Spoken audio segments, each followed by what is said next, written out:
Well, they have a Refined Investor series, which is hosted by Fine and Country in collaboration with Business Day.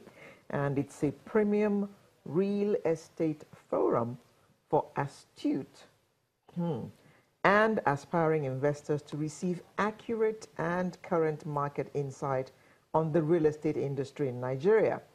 This year, the theme is Taking Nigeria to the World, and this signifies much more than real estate.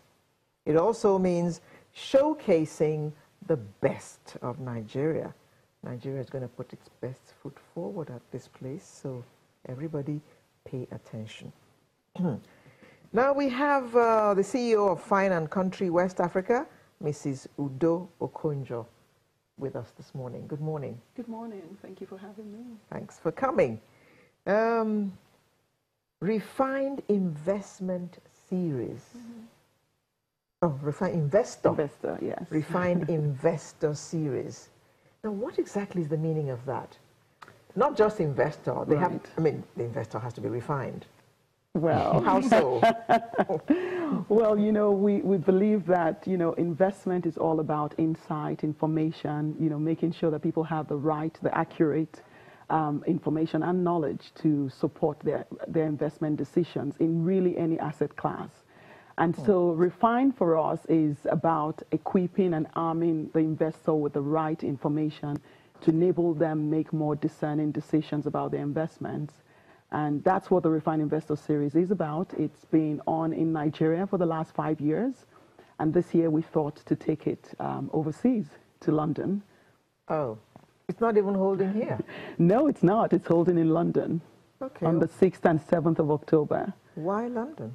Well, London, you know, the UK, first of all, has been a long-standing traditional partner with Nigeria and supporter of, you know, Nigeria and its development and growth. And in addition, it's a country where you have a very high number of Nigerians living, Nigerians in diaspora. And so it's the first stop for us in taking, you know, the message of essentially, one, investing in Nigeria, becoming strong ambassadors of what I call the Nigerian brand that needs to evolve. We're not quite where we need to be, but we feel that we can begin to connect and take you know, the growth and the developments that we're seeing in Nigeria back to Nigerians who are overseas so that we can conscript them into shaping this narrative that we think is emerging. Conscript or convinced?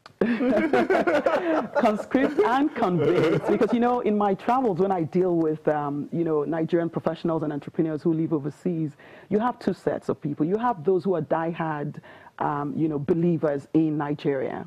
And then you have those who are really pessimistic, who've actually given up on Nigeria.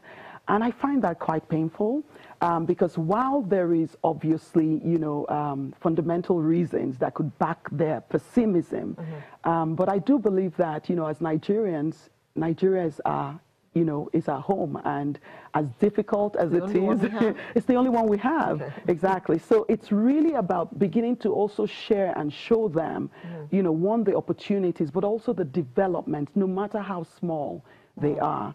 And I find that a lot of them also are actually not on top of the real developments and progress that is happening in Nigeria. And so, yes, we're taking it to Nigerians in diaspora and then to you know, to another extent, the international investors. But our core focus is actually Nigerians first, because I feel that there's so much emphasis on international investors, but we also have our own people who are quite able, if they have the right information, you know, to actually engage in the Nigerian story. So you're taking it out there with the aim of getting them interested in real estate in West Africa, or in Nigeria specifically. So first of all, before they can be interested in real estate, they have to be interested in Nigeria. Yeah. And so that's why we're starting with, you know, an independence celebration dinner, because we feel, if you think about America, America has its challenges, but there's a global buy-in to the American story. What is the Nigerian story? We feel that, you know, it's our responsibility to begin to craft and share and get them to participate in this Nigerian story, no matter how long-term and, you know, how long it will take to unfold. So that Independence Celebration dinner is actually not about real estate.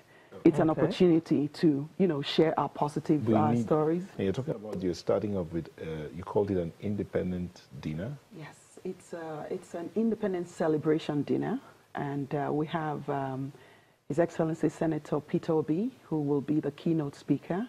In addition, we have Ronald Shaguri, who's the MD of South Energix, the developers of the Eco-Atlantic, which is one of the biggest private developments in Africa, actually, beyond Nigeria. We also have Honorable Abike Dabiri Erewa, who is the special advisor to the president on diaspora affairs, who will be there with us. And, you know, numerous Nigerian professionals, entrepreneurs, and international stakeholders who will be joining us at this dinner. And why? I'm going to ask a question. Yes, you have the dinner, Independence Day dinner. You have a theme, you called it Exclusive World Dinner, right? That's on the 6th of October. But it's a leadership and independence celebration dinner. Okay. The question I want to ask is, why does Nigeria matter to the world? Nigeria must matter to the world. I mean, our population, we can't be ignored. Our location, we cannot be ignored.